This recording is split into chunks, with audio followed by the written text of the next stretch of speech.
Hello everyone and welcome back to Packs and Recreation. And today we are using Arc V or Arc 5 Yu-Gi-Oh! To go and open old school.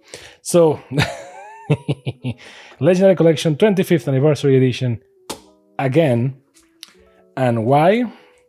Because this is how you do an anniversary properly. So these boxes were very cheap. I don't think they are as cheap anymore because, well, you know, people bought them.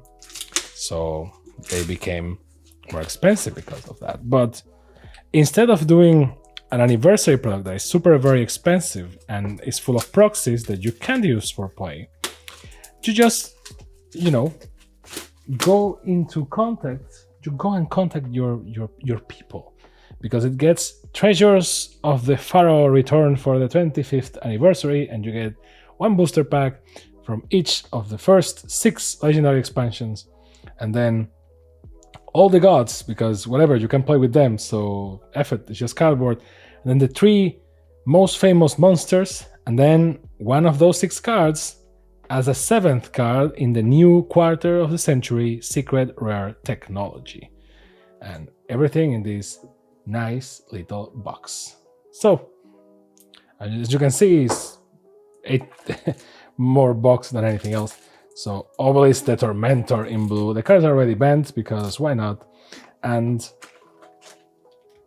nothing there besides the 6 legendary boosters from the 25th anniversary. This is how you do it. You just do reprints and you sell it for like 15 bucks or something, or 20 bucks. I don't remember how much this cost. I think it was like 15 or 17 bucks. But this is the way you do it, because it's cardboard. And in the case of Yu-Gi-Oh! It's super simple. And the reason why it's simple is because you can play with most of these cards. This is just nostalgia bait, because the meta has, you know, so much power creep that they are useless. That's also the reason why Konami was like, yeah, sure, take the cards, we don't care, because, you know, whatever. No, this is not very good, but whatever, you can, right?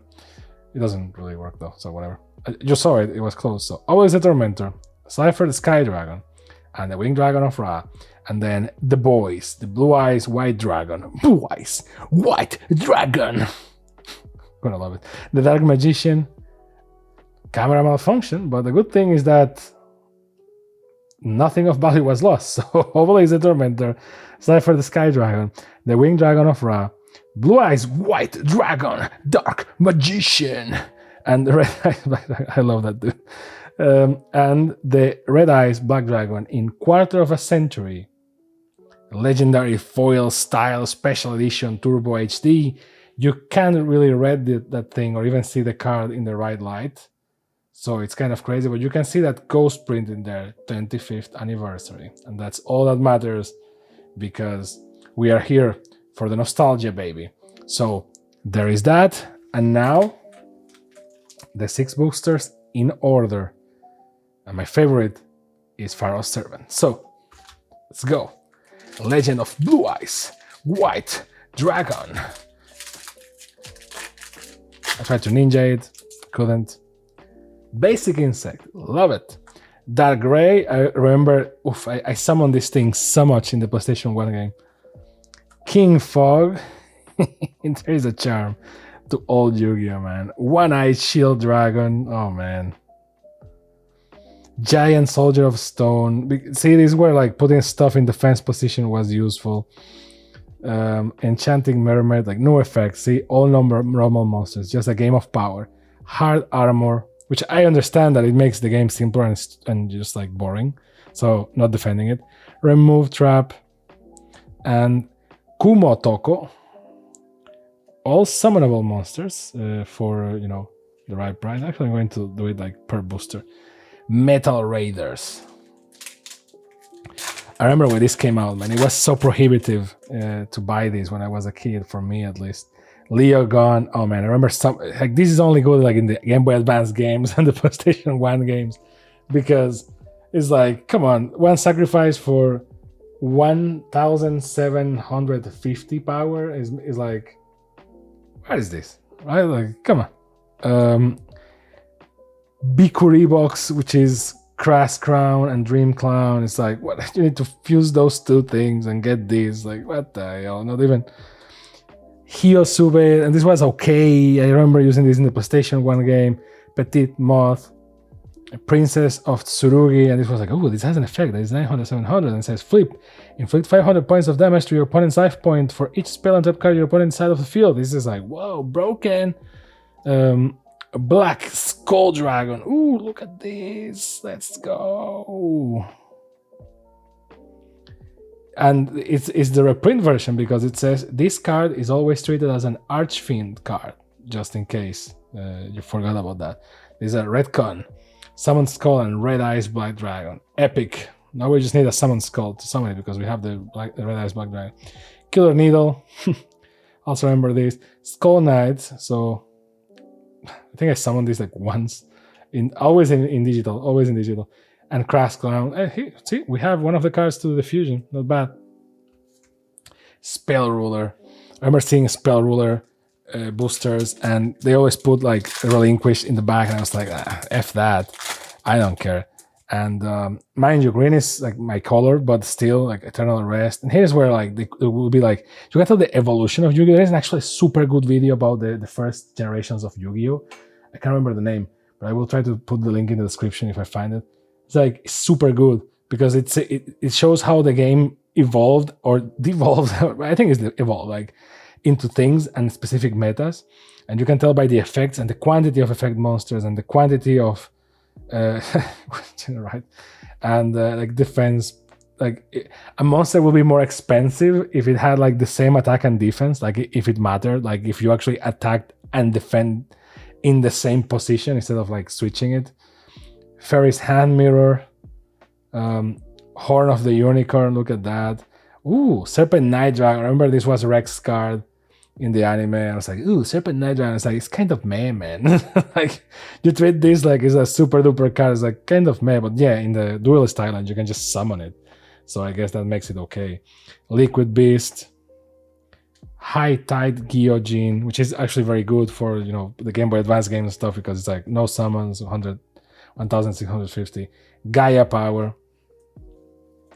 Pharaoh Servant, my favorite expansion. My first booster was this. I got a Jinzo and a Duelist of Swords or Swordman Duelist. I don't remember the name of the card. I just love this set. And I think it's the best one, but obviously I'm biased, so what do I know? Solomon's Law Book, and you get a bunch of traps here. You can see like already, look at the traps. Like they invested more into it. And I was like, okay, well, you got more traps. Let's get more creative with stuff. And that's like what the set was about. A lot of magic cards, traps cards, and like weird monsters and effects. Because the normal monsters and stuff that worked for the previous 3 expansions wasn't worth it. Dark Bat always looked like meh to me. Gradius, I was like, man, like the game. So I always loved this. And a Spikebot. Actually, I pulled this one in one of the boosters.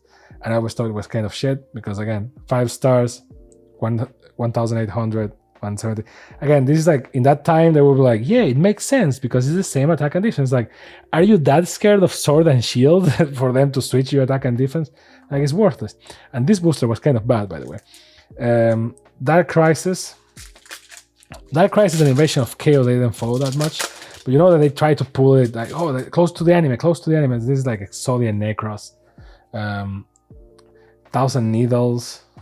Contact with the Dark Master, and here you can see the shift, right? It's like, okay, effect monsters, magic cards, spell cards. I don't want to end up like Konami. Guardian Trice, non-spellcasting area, Sasuke Samurai number 2, and I think that actually at this booster point is where for me it stopped being about boosters because I actually just bought like some Pharaoh's Guardians and then I couldn't buy anymore, so I kind of died in there. And Invasion of Chaos and.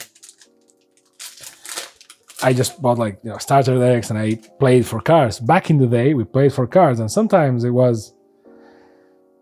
felt like, you know, in the Duelist King, in the Battle City and stuff like that, like you would lose your cards, right? Plus, the kids will imitate that because that's what they did in the series. They were like, oh, you lose your best card. And it's like, no, and sometimes you will lie or you will play without your best cards because you didn't want to lose them just in case, right?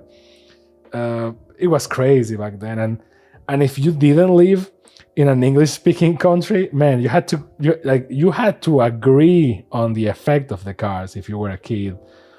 that was not easy at all. You had to be like, yeah, I mean, what this card says is this. And I'm like, no, and you will call like an adult or something that knew English, if they knew what it is, and like be like, what's the ruling? What's the ruling on that one, right? And I don't know. And sometimes it will be like you will just play like they do in the show. I remember trying to explain kids like, no, Battle City is the actual rules. If you see the manual, and they're like, no, you can just summon everything. And it's like, no, that's Duelist Island. But yeah, good times with friends. See, this is what a good anniversary product looks like. It's like, this is cheap because it's like, oh, you get like 6 boosters, but it's stuff that no one cares about anymore. You get the god cards, but the ones that you can play with, and you get the 3 most important cards, but are the, no one plays with them anymore. And then I guess the Blue Eyes White Dragon, some people play with it, and the red, and you get one of those in Quarter of a Century special, and it's like cheap, $17, 12, 15, 20, depending on the thing. You buy it, you feel good with yourself, and you're like, man, remember the good old days, and that's it. And you have like a nice box, and nice box. I mean, it's kind of okay, and nostalgia, and that's all this is about, nostalgia. Because when you celebrate an anniversary, you want to celebrate the anniversary, and yeah, it was kind of nice. So yeah, let me know in the comments what you thought about this. Are you also an old school Yu-Gi-Oh player? Do you also feel the need to say Blue Eyes White Dragon whenever you come across it? I don't know, maybe it's just me. So hey, thank you very much for your time, and I hope you had a great time. See you next time on PAX and Recreation. Bye.